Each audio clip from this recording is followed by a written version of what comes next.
Hello, dear students. We'll be discussing about oral pathology lecture today. In this, we'll be discussing about important topic which is very repeatedly asked in the previous exams. It's about vesiculobular disorders. Pemphigus vulgaris is a question which is repeatedly asked in every oral pathology exam. In your Viva also, they might ask you. So please go through this content and understand it. And afterwards, we start our today's lecture. First of all,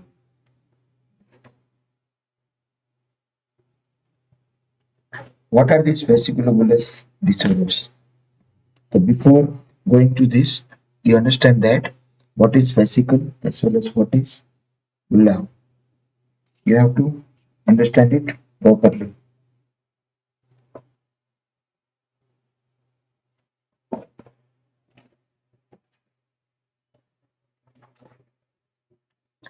Now, when we discuss any point, you should be able to understand whether it is asked for 5 marks or whether it is asked for 7 marks.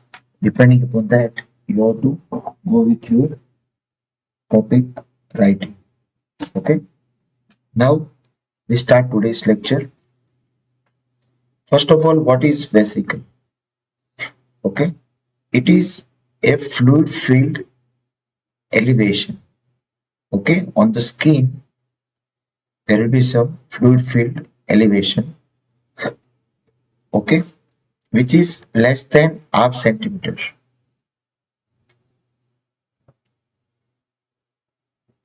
And if it is greater than, we call it as bulla.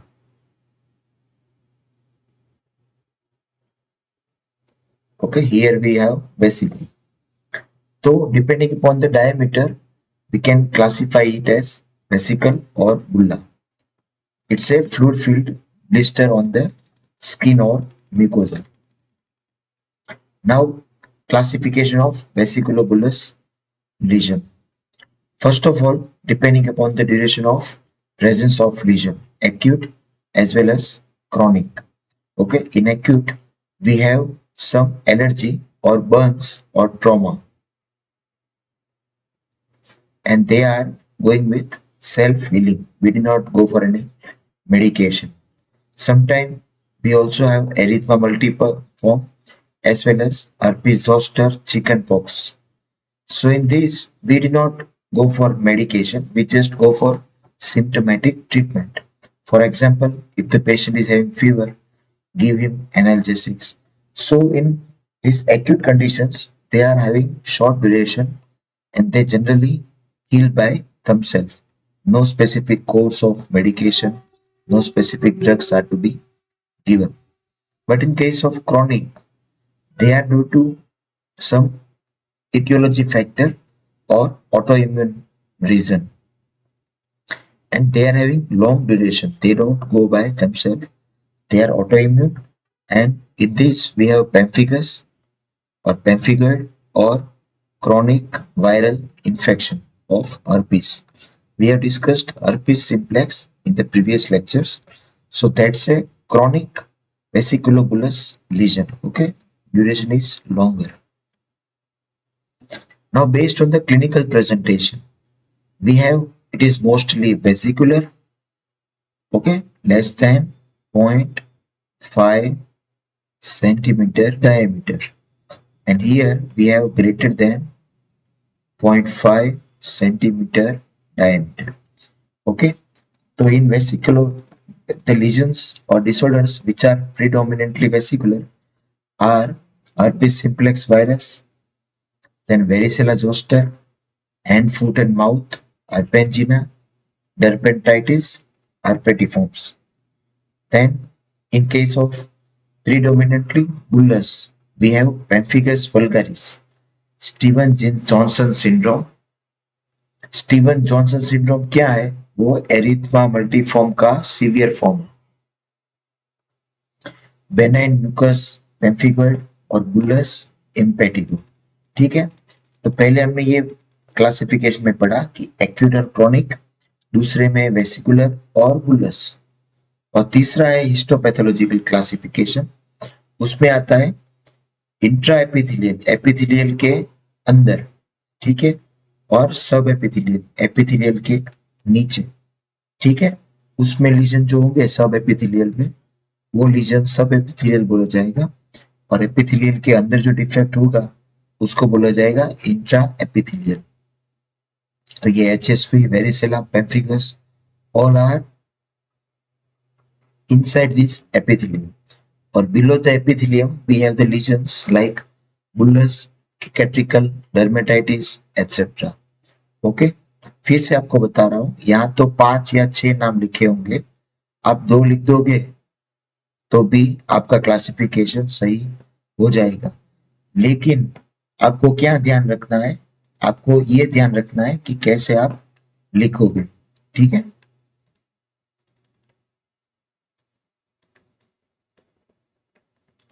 तो पहले आप ये लिखोगे,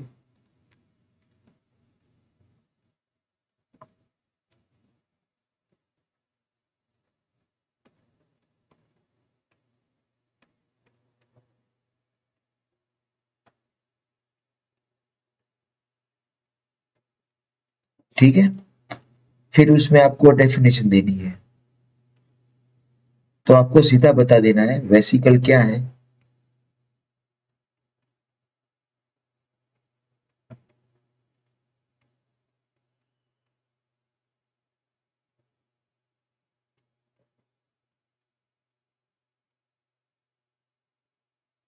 ठीक है, और बुल्ला का लिखना है।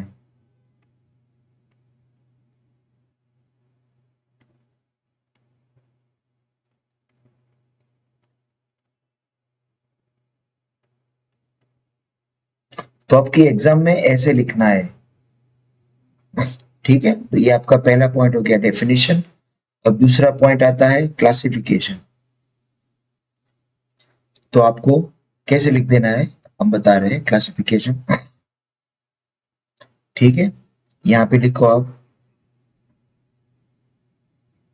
बेस्ड ऑन, ठीक है। आप लिखो कि ड्यूरेशन, तो इसमें आएगा, यहाँ पे एक लाइन बना देना आपकी एग्जाम में, मार्जिन, ठीक है, एक्यूट और क्रोनिक, बेस्ड ऑन वेसिकल और बुल्ला और टाइप या लीजन। तो आप समझाइए कि वेसिकल भी हो सकते हैं और बुल्लस भी हो सकते हैं, बेस्ड ऑन एपिथेलियल,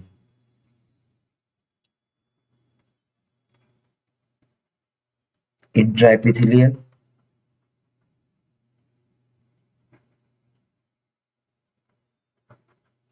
सब एपिथेलियल, ठीक है। तो आपको एग्जाम में ऐसे लिखना है, ठीक है। तो आपको देखो कितना टाइम बच जाएगा ऐसे लिखोगे तो। ऐसे ही आपको पॉइंट्स लिख देने हैं एग्जाम में, और फिर हम आगे बढ़ेंगे, ठीक है। क्लासिफिकेशन पूरा हुआ। फिर चौथा क्लासिफिकेशन है इन्फेक्शन है या नहीं, ठीक है। तो इन्फेक्शन वाले ये सब है, और नॉन इन्फेक्शन वाले पेम्फिगस हमारा नॉन इन्फेक्शन में आएगा। अब पेम्फिगस का क्वेश्चन जो 7 मार्क्स में आ रहा है वो हम डिस्कस करने वाले हैं, ठीक है। तो पेम्फिगस क्या है, तो वो ग्रुप है अनकॉमन और पोटेंशियली लीथल, ठीक है। वो डेंजरस है, उसके इफेक्ट्स थोड़े सिवियर है। वेसिकुलोबुलस लीजन है, किसका, स्किन और म्यूकोजा का, ठीक है। तो पेम्फिगस की ये डेफिनेशन दे दी यहाँ। आप ये भी लिख सकते हो कि severe vesiculobullous lesion of skin and mucosa, ठीक है। पेम्फिगस का मतलब क्या है, ग्रीक लैंग्वेज में बबल और ब्लिस्टर, ठीक है। बबल का मतलब स्किन के ऊपर थोड़ा बबल जैसा हो जाएगा, इसलिए उसको पेम्फिगस हम बोलते हैं, क्योंकि जो ग्रीक लैंग्वेज है उसमें पेम्फिगस का मतलब है बबल और ब्लिस्टर। अब पेम्फिगस के types, vulgaris, vegetans, foliaceus, erythematosus और पेरानियोप्लास्टिक, ठीक है। तो pemphigus vulgaris most important question है।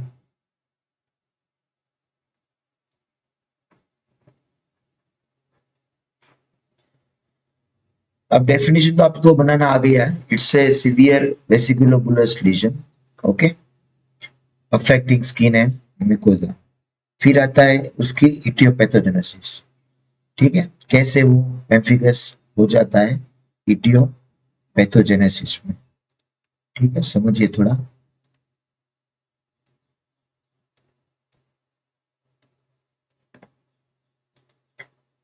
पहले तो ये ऑटो इम्यून है, कोई रीजन ही नहीं, हमको पता नहीं क्यों हो रहा है, लेकिन ऐसे बता रहे हैं कि ये ऑटो इम्यून डिसऑर्डर है। ठीक है, now due to auto immune problem patient develops immunoglobulin G. ठीक है, ऑटो इम्यून से आई जी इम्यूनोग्लोबुलिन जो होता है उसके कंपोनेंट बना देते हैं, और वो क्या करेंगे, टारगेट करेंगे किसको, जो दो सेल के बीच जब एपिथेलियम होता है ना, तो वो दो सेल एक दूसरे के साथ डेस्मोसोम से जुड़े होते हैं।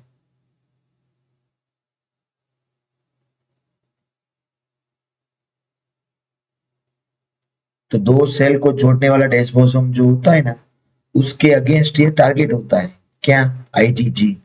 ऑटो इम्यून के कारण आईजीजी रिलीज हुआ, इम्यूनोग्लोबुलिन, और उसके कॉम्प्लीमेंट्स, उसने टारगेट किया डेस्मोसोम को। डेस्मोसोम टूट गए तो क्या हुआ, जो एडेशन होता है दो सेल के बीच वो चला गया। ठीक है, वो चला गया तो सेल्स कहीं कहीं घूमने लगे, और एपिथेलियम के अंदर एक स्प्लिट हो गया। ठीक है, तो वो सुप्राबेसिलर स्प्लिट हो जाता है, एपिथेलियम की जो कंटिन्यूटी होती है वो स्प्लिट हो जाती है। ठीक है, ये एपिथेलियम यहाँ देख रहे हो ना, ये वाला, यहाँ सुप्राबेसिलर स्प्लिट हो चुका है, वरना कम्युनिटी कंटिन्यूस होना चाहिए, यहाँ भी सेल्स होने चाहिए, लेकिन यहाँ पे डेस्मोसोम्स चले गए दो सेल के बीच। ठीक है, इसलिए वहां पे सुप्राबेसिलर स्प्लिट हो गया। ठीक है, तो ये पेम्फिगस का हिस्टोपैथोलॉजी फीचर है।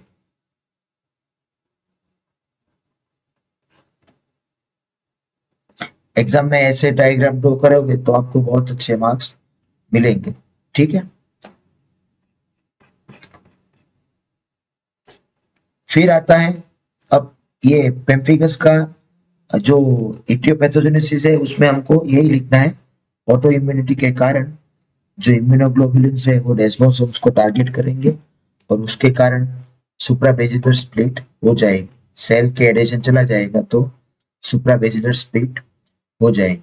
ठीक है, अब उतना लिख दोगे तो भी आपको चल जाएगा, अगर ज्यादा लिखना है तो हम आपको ये पीडीएफ देने वाले हैं, आप इसमें से शांति से पढ़ लेना कि कोई प्रोटियोस थ्योरी होती है, उसमें भी एंटीबायोट ऑटो एंटीबॉडीज जमा हो जाते हैं, फिर वो प्रोटियोलाइटिक एक्टिविटी करते हैं टिश्यू प्लाज्मिनोजेंस को एक्टिव करके, और फिर डेस्मोसोम्स को तोड़ते हैं। ठीक है, तो पहली थियरी क्या हुई कि इम्यूनोग्लोबुलिन्स जो रिलीज होंगे वो करेंगे, दूसरी थियरी ये हुई कि प्रोटीएस थियरी से होंगे। ठीक है, और तीसरी तो आप ये भी लिख सकते हो कि इडियोपैथिक है, हमको पता ही नहीं कि क्यों ऐसा हो रहा है। ठीक है, फिर कभी कभार क्या होता है, कोई कैंसर जैसे कंडीशन होती है नियोप्लास्टिक, उसमें भी ये होता है कि वो सेल्स तोड़ देंगे, एंड जब डेस्मोसोम्स टूटता है ना उसको तोड़ देंगे, और क्या हो जाएगा, ऑटो इम्यून्स हो जाएगा और डेस्मोसोम्स टूट जाएंगे। ठीक है, तो अभी इन शॉर्ट इटियोपैथोजेनेसिस में आपको क्या लिखना है वो हम लिखवा देते हैं ब्लैंक पीडीएफ में, ध्यान से समझना। ठीक है, अब इसकी इटियोपैथोजेनेसिस।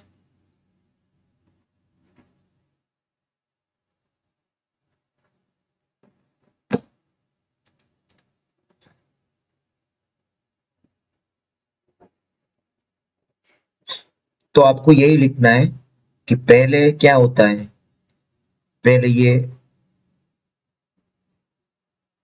ऑटो इम्यून वाला होता है। ठीक है, उसमें आईजीजी जो होता है ना,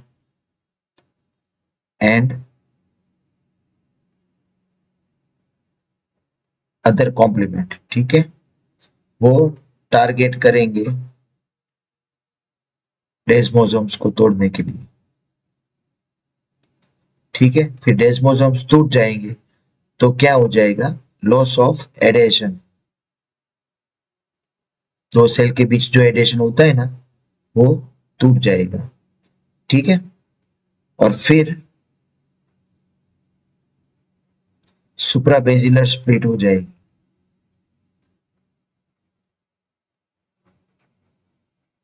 तो ये मेन चीज है आपको करना है। अब दूसरे मैकेनिज्म से क्या आएगा, इसमें ये लोग ऐसा बता रहे हैं कि नियोप्लास्टिक कंडीशन होगी,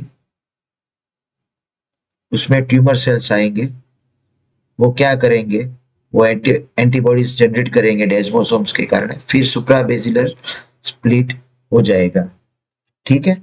और तीसरे में क्या होगा, उसमें भी सुप्राबेसिलर स्प्लिट हो जाएगा, कोई प्रोटीएस होंगे, मैकेनिज्म या एंजाइम्स वो तोड़ देंगे और उससे ये हो जाएगा। तो आपको ये शॉर्ट करके आपको लिखना है।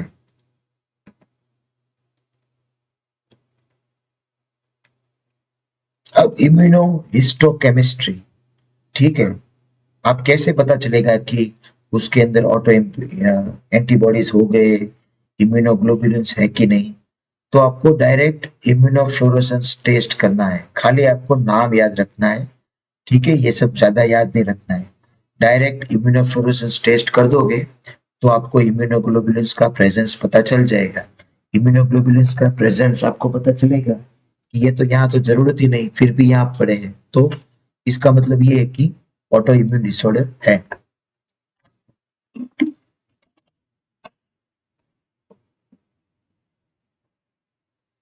फिर आता है, ये खाली नाम लिखना है, डायरेक्ट इम्यूनोफ्लोरेसेंस टेस्ट।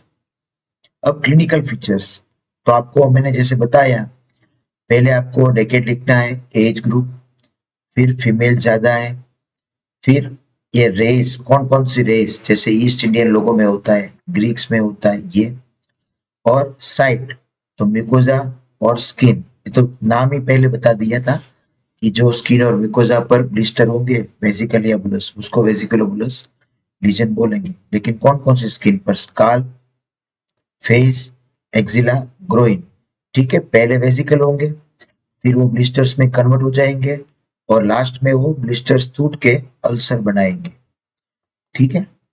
फिर अल्सर जब हील हो जाएंगे तब जाके स्कार फॉर्म होगा, ठीक है। और ओरल कैविटी जो इन्वॉल्व होती है ना, ये लीजन्स, वो क्या होता है, इनिशियली पेम्फिकस जब डेवलप होता है तब इनिशियली ओरल कैविटी में देखने को मिलता है, ठीक है। तो ओरल कैविटी के बारे में लोग क्या बता रहे हैं पेम्फिगस में, कि जब भी पेम्फिगस का डिसीज चालू होता है तो वो पहले ओरल कैविटी से चालू होगा और जब ये हील हो जाएगा तब ये लास्ट ओरल कैविटी में हील होगा। तो ये जो पिंक कलर में आपको दिख रहा है लिखा हुआ, वो ये बता रहा है कि first to show, last to go. अब स्किन लीजन्स के बारे में बताया है, वो क्या है, तो उसमें भी आपको यही बताना है कि बुल्ला होगा, वेसिकल होगा, फिर स्कार बन जाएगा, वो अल्सर बन जाएगा, फिर वो स्कार होके रह जाएगा, घुमा फिरा के आपको वही बात बतानी है, ठीक है। अब निकोल्स की साइन, ये इंपॉर्टेंट है आपके एग्जाम में, जब पेम्फिकस लिख रहे हो तो इसको अच्छी तरह से हाईलाइट कीजिए लिखते टाइम। निकोल्स की साइन पॉजिटिव है, वो क्या है कि जब आप प्रेशर दोगे, ठीक है, आप लीजन की साइड की स्किन जो होगी यहाँ पे लीजन होगा और आप यहाँ पे प्रेशर दोगे अराउंड द स्किन, तो क्या करेगा, जो ऊपर की स्किन होगी यहाँ की, वो लेटरल मूवमेंट करेगी, ठीक है। आपको लीजन के आजू बाजू जब प्रेशर दोगे तो अपर लेयर ऑफ डर्मिस होगा ना, जो स्किन का ऊपर का लेयर, वो लेटरल मूवमेंट करेगा। हमारी स्किन में ये होता नहीं है, ठीक है। इसमें तो क्या हो जाएगा, आपको ये लगेगा कि ये ऊपर की स्किन थोड़ी हिल रही है, एक पूरा लेयर अलग बन गया है जो प्रेशर के टाइम हिल रहा है। अब जो फ्लूइड होता है, ठीक है, वो ब्लिस्टर के अंदर, वेसिकल के अंदर, ठीक है, वो कभी कभार एक्एंथोलाइटिक सेल्स, ठीक है, एक्एंथोलाइसिस होने के बाद जो सेल्स घूमते हैं उसको बोलते हैं एक्एंथोलाइटिक सेल, उसको नाम दिया गया है ज़ैंक सेल्स। ठीक है, तो पेम्फिगस के बारे में अगर बात कर रहे हो ना, तो आपके माइंड में दो तीन चीज तो आनी ही चाहिए। पहले तो वेसिकुलर डिसऑर्डर है, फिर ऑटो इम्यून है, फिर उसमें ज़ैंक सेल्स दिखने को मिलता है। ठीक है, फिर क्या होता है उसमें, ये सुप्राबेसिलर स्प्लिट आता है। तो ऐसे करके आपको 5 या 6 पॉइंट्स अगर याद है तो भी आप इजीली एग्जाम में ये हाईलाइट कर सकते हो। निकोल्स की साइन है पॉजिटिव। ठीक है, तो ये इंपॉर्टेंट है जो भी मैंने यहाँ पे लिखा ना पेम्फिकस के बारे में, शॉर्ट पॉइंट्स जो मोस्ट इंपॉर्टेंट है वो आपको एग्जाम में लिखने हैं, उसको हाईलाइट करना है। तो ये इतना लिखोगे तो भी आपका 15-20 मिनट पूरी हो जाएगी, और 7 मार्क्स के लिए तो उतना इनफ है। ठीक है, अब ओरल के अंदर क्या क्या सिम्टम्स है, तो जितने अल्सर में होंगे ना वो सब हो जाएगा। अल्सर वाला माउथ हो जाएगा, सोर माउथ हो जाएगा, पेन होगा, सलाइवा ज्यादा होगा, ब्लीडिंग हो जाएगा, खाने में दिक्कत, फाउल स्मेलिंग है, बोलने में दिक्कत, पेशेंट को एपेटाइट चला जाएगा। ये सब एक्स्ट्रा पॉइंट्स भी आप ऐड कर सकते हो। ठीक है, तो पेम्फिगस वेजिटेंस के बारे में आपको कुछ लिखना नहीं है, खाली ये लिखना है कि उसमें सेरेब्रिफॉर्म टंग हो जाती है। ठीक है, वो टंग के ऊपर थोड़े अल्सर ऐसे हो जाते हैं। ठीक है, तो सेरेब्रिफॉर्म टंग जैसा हमको दिखता है। ठीक है, हमको लगता है जो ब्रेन होता है ना वो सेरेब्रिफॉर्म वाला अपीयरेंस होता है। तो टंग के ऊपर थोड़े अल्सर्स ऐसे होंगे जो सर्पेटिक फॉर्म है ये होंगे, फिर हमको लगेगा कि ये सेरेब्रिफॉर्म टंग है। अब डिफरेंशियल डायग्नोसिस, तो जितने वेसिकुलोबुलर डिसऑर्डर्स हमने क्लासिफिकेशन में देखे वो लिख लेने हैं। Pemphigoid, erythema multiforme, bullous lichen planus, desquamative gingivitis, toxic epidermal necrolysis. ठीक है, अब आता है हिस्टोपैथोलॉजी। तो हिस्टोपैथोलॉजी थोड़ा इजी है, अभी तक हमने जो पढ़ा ना उसमें आपको आइडिया आ गया होगा क्या लिखना है। ठीक है,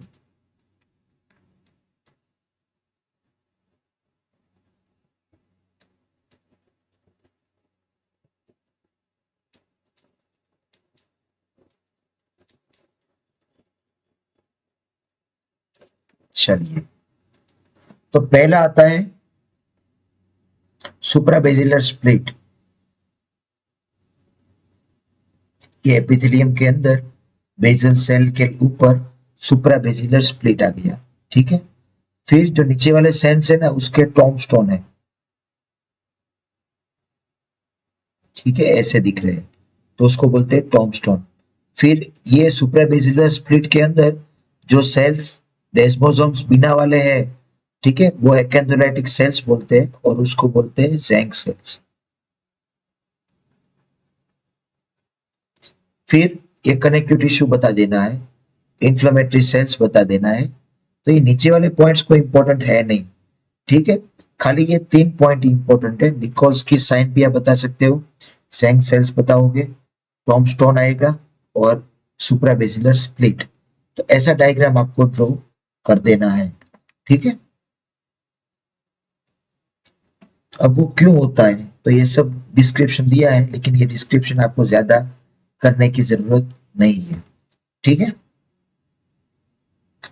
और ये भी एक पॉइंट बाकी रह गया, इयोसिनोफिलिक माइक्रो एब्सेस फॉर्मेशन। तो ये डायग्राम के अंदर आप वो भी बता सकते हो कि इयोसिनोफिलिक माइक्रो एब्सेस फॉर्म हो जाते हैं। ठीक है, अब उसकी ट्रीटमेंट क्या आती है, तो पहले तो ट्रीटमेंट से पहले आपको वो पता होना चाहिए कि वो ऑटो इम्यून है। फिर क्या है कि उस जब अल्सर होता है बॉडी में कुछ सिम्टम्स ऐसे होते हैं, तब जाके हमको सिम्टोमेटिक ही ट्रीटमेंट देनी पड़ती है, क्योंकि ये ऑटो इम्यून है। हमको टॉपिकल स्टेरॉइड से चालू करना है। ठीक है, 2% प्रोकेन हाइड्रोक्लोराइड और स्टेरॉइड फॉर्मुलेशन दोनों को मिक्स करके आप टॉपिकली दे सकते हो। ठीक है, फिर अगर फाउल स्मेलिंग है, पेशेंट को बैड ऑर्डर है माउथ में से, तो आपको माउथ वॉश देना है, और अल्सर के लिए टॉपिकल जाइलोकेन जेल देना है। ठीक है, अब सिस्टमिक स्टेरॉइड थेरेपी, ठीक है, तो इतना ज्यादा नहीं लिखोगे तो भी चल जाएगा, आप लिख सकते हो कि प्रेडनिसोलोन देना है, ठीक है, पहले इनिशियली में ज्यादा देना है और फिर बाद में मेंटेनेंस के लिए उसको रिड्यूस्ड स्टेरॉइड का डोज देना है, ठीक है। कोई भी डिसीज होता है उसमें हम क्या करते हैं, स्टेरॉइड पहले इनिशियली 2-3 दिन कंट्रोल के लिए देते हैं, ठीक है, और फिर हम क्या करेंगे, पेशेंट को सिम्टम्स थोड़े कम हो जाए फिर उसको मेंटेनेंस डोज दे देंगे। अब आता है immunosuppressive drugs, because this disorder comes in auto immune, ठीक है, तो कौन सी है इम्यूनोसप्रेसिव, एजेथियोप्राइन और साइक्लोफॉस्फेमाइड, ठीक है। फिर प्लाज्मा फेरेसिस, कभी कभार हमको क्या करना है, जो स्टीरॉइड्स देने से भी कोई फर्क नहीं पड़ता है तो ये प्लाज्मा फेरेसिस भी हम कर सकते हैं, प्लाज्मा के अंदर हम वो इम्यूनिटी के फैक्टर्स बदल सकते हैं। फिर आता है इम्यूनोमोड्यूलेटर्स, ऐसा भी हम कर सकते हैं कि जो पेशेंट की इम्यूनिटी थोड़ी ऑटो इम्यूनिटी जो हो गई है वो कम हो जाए, ठीक है। और लास्ट है फ्लूइड और इलेक्ट्रोलाइट का बैलेंस रखना, जब पेशेंट को अल्सर होते हैं, पेशेंट को ज्यादा फीवर आ जाता है, डिहाइड्रेशन हो जाता है, तब जाके हमको उसका ध्यान रखना है, ठीक है। तो ये फोटो है सेरेब्रिफॉर्म टंग का।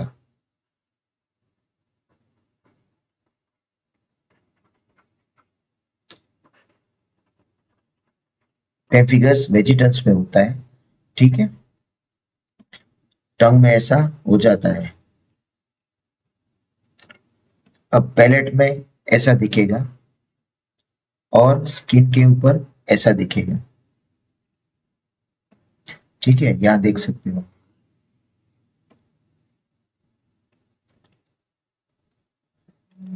अब दूसरा क्वेश्चन है पेम्फिगोइड, तो पेम्फिगोइड क्या है, तो वो सेम ऑटो इम्यून डिसऑर्डर है।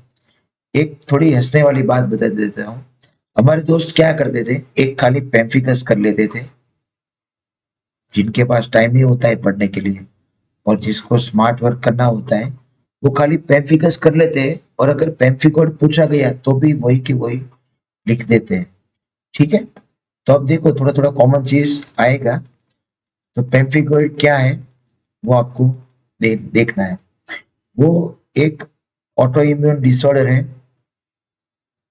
ठीक है, और उसमें सब एपिथेलियल होता है, ठीक है। उसमें क्या था, सुप्रा एपिथेलियल था, ठीक है, सुप्रा एपिथेलियल, इसमें सब आएगा नीचे, ठीक है, ये आपको याद रखना है। एक मेजर डिफरेंस यही है, बाकी सब सेम ही आ जाएगा, कैसे होगा, एंटीबॉडीज हो जाएगा, फिर जो एंटीबॉडीज होंगे वो डेस्मोसोम्स को तोड़ देंगे, ठीक है, और डेस्मोसोम्स टूट जाएंगे तो क्या होगा, वो सेल से एक दूसरे के साथ छूट जाएंगे, ठीक है, और फिर वो सब एपिथेलियल वेसिकल और बुल्ला बन जाएगा। कोई ज्यादा ये इसमें डीप जाने की जरूरत नहीं है, खाली आपको यह देखना है कि यहाँ हेमिडेस्मोसोल जंक्शंस टूटते हैं, वहां पे डेस्मोसोम्स जंक्शंस टूटते थे, ठीक है। अब दो टाइप के होता है, एक बेनाइन होता है और एक बुल्लस होता है, ठीक है। बुल्लस कहाँ पे होता है, वो स्किन में होता है, और बेनाइन जो होगा वो म्यूकस मेम्ब्रेन के अंदर होगा, जो ओरल म्यूकस मेम्ब्रेन होगी ना वहां पे होगा। तो अभी हम सीखेंगे बुल्लस पेम्फिगोइड, ठीक है। तो अब स्किन में होगा, फिर अल्सर हो जाएंगे, फिर उसको अल्सर हील होंगे, स्कार हो जाएगा, फिर ब्लीडिंग होगी, वो सब आपको एक ही पैटर्न में समझाना है, ठीक है। यही आपको ये लेक्चर से पता होना चाहिए कि जो वेसिकुलोबुलस लीजन है ना, उसका कॉन्सेप्ट क्या है। पहले वो वेसिकल बनेगा, फिर वो बुलस टाइप होगा, फ्लूइड के अंदर एक्थेंथोलाइटिक सेल्स होंगे, वो जब अल्सर हील हो जाएगा तो स्कार फॉर्म हो जाएगा, स्कार फॉर्म हो जाने के बाद भी कभी कभार ब्लीडिंग हो सकती है, वो सब आपको ठीक तरह से समझाना है, ठीक है। अब हमारा ओरल कैविटी में जो है वो इम्पोर्टेंट है, ओरल कैविटी में हमको क्या ध्यान रखना है वो, तो आप लिख सकते हो कि ये अनकॉमन वेसिकुलोबुलस डिसऑर्डर है, ओरल म्यूकोजा में हो रहा है, और मिडिल एज्ड और एल्डरली फीमेल्स को ये होता है, ठीक है। तो यहाँ तक जो अभी आपने पढ़ा ना, उसमें आपको ये ध्यान रखना है कि आपको कितना एग्जाम में लिखना है वही आपको नोट्स बनानी है। ये नोट्स भी थोड़ी ज्यादा ही है, ठीक है। फिर आता है ओरल लीजन्स, ठीक है। ओरल लीजन्स कैसे है, तो अभी बिना देखे आप देख लो कि पहले वेसिकल्स हो जाएगा, कभी कभार बुलस हो जाएगा, उसके अंदर फ्लूइड भरा होगा, फ्लूइड के अंदर एक्एंथोलाइटिक सेल्स होगा, फिर वो टूट जाएगा, तो कभी कभार ब्लीडिंग भी होगा, अल्सर हो जाएगा, अल्सर हील होने के बाद स्कार फॉर्म हो जाएगा, वही सब लिखना है, ठीक है। और पेन होगा, पेशेंट को फाउल स्मेलिंग होगा, बोलने में दिक्कत होगी, ये सब आपको लिखना है। और निकोल्स की साइन पॉजिटिव होगी। क्या है वो, लीजन के आजू बाजू प्रेशर देने से ऊपर का जो एपिडर्मिस होगा वो लेटरल मूवमेंट करेगा, ठीक है। वो निकोल्स की साइन है। फिर आई में भी होगा, तो आई में बता देना है कि पेन होगा, टीयर्स फॉर्म हो जाएंगे, पेशेंट को देखने में दिक्कत होगी, वो सब आप बता सकते हो। अब पेम्फिगोइड की हिस्टोपैथोलॉजी क्या होगा, उसमें हमने देखा कि यहाँ पे एपिथेलियम के अंदर था, यहाँ पे था सुप्रा एपिथेलियल बुल्ला, ठीक है। यहाँ पे नीचे है सब एपिथेलियल स्प्लिट, ठीक है। हेमिडेस्मोसोम्स के जंक्शन टूट जाते हैं, तो बस ऐसे ही आपको बता देना है। फिर आपको इन्फ्लेमेटरी सेल्स बता देना है, फिर ब्लड वेसल्स बता देनी है। एक्एथोलाइसिस यहाँ पे नहीं है, ये सेल्स अगर एक दूसरे के साथ जंक्शन तोड़ देते हैं तो एक्एथोलाइसिस होगी। यहाँ पे एक्एथोलाइसिस नहीं है क्योंकि ये इंट्रा सब एपिथेलियल स्प्लिट है, एपिथेलियल के नीचे स्प्लिट जो होता है वो पेम्फिगोइड में होता है, ठीक है। अब ट्रीटमेंट, तो ट्रीटमेंट क्या आएगी, वही आप दे सकते हो, स्टीरॉयड थेरेपी दे सकते हो, फिर टॉपिकल ज़ाइलोकेन दे सकते हो, मल्टी न्यूट्रिशनल थेरेपी दे सकते हो, और टॉपिकल एनाल्जेसिक्स दे सकते हो, टॉपिकल एनेस्थेटिक्स दे सकते हो, इम्यूनोसप्रेसिव ड्रग्स दे सकते हो, इम्यूनोमोडुलेटर्स ड्रग्स दे सकते हो। तो ये सब आपको लिखना है, ठीक है। तो ये देखो ओरल कैविटी में इसके फीचर्स क्या है, ठीक है। स्किन में ऐसा होता है,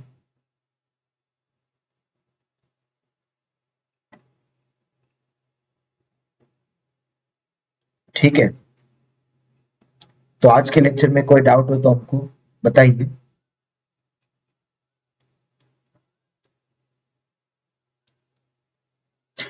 तो गाइस आज हमने पढ़े वेसिकुलोबुलर लीजर डिसऑर्डर्स, पेम्फिगस, पेम्फिगोइड, तो दोनों का क्लासिफिकेशन है, बहुत ही इजी टॉपिक है, ये फुल मार्क्स में आएगा आपको 7 मार्क्स में। आगे फाइनल ईयर में भी आपको आने वाला है ये टॉपिक ओएमआरडी में। और अगर नीट की एग्जाम दे रहे हो तो भी ये क्वेश्चंस आते हैं, निकोल्स की साइन क्या है, जैंग सेल्स क्या है, हेमिडोस्मोसोम्स क्या है, कौन से डेस्मोसोम जंक्शन इन्वॉल्व है। तो guys, please like and subscribe our channel. Please share this video to the needful students. अगर आपको first to final year BDS pass होने में दिक्कत हो रही है तो आप हमको कांटेक्ट कीजिए, हम आपको ऑनलाइन पर्सनल कोचिंग देंगे और आपको इजीली कोई भी ईयर पास करवा देंगे फर्स्ट अटेम्प्ट में। अगर आपको नीट एमडीएस की तैयारी कर रहे हो तो भी आपको हम यूजफुल गाइडेंस देंगे, वीकली लेक्चर्स भी देते हैं, पर्सनल कोचिंग भी देते हैं, तो आपको यूजफुल स्टडी मटेरियल्स भी मिल जाएगा। तो please like and subscribe our channel @medical dental academy. हमारी वेबसाइट के लिंक है, वेबसाइट में जो पेज दिख रहा है यहाँ पे वेबसाइट का लिंक है, आप इस पे जाके सारा स्टडी मटेरियल डाउनलोड कर सकते हो।